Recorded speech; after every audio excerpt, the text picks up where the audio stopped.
खड़े हो जाओ। राम राम बेसारी राम राम बेसारी बना है।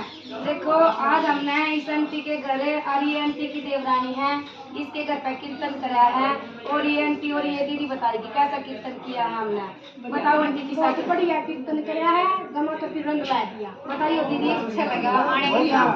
बताओ भाई साहब आपकी ये सब ने खुश कर रहे हैं, बहुत बढ़िया।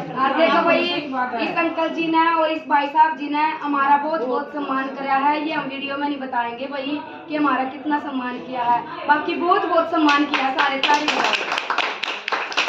हरे भरे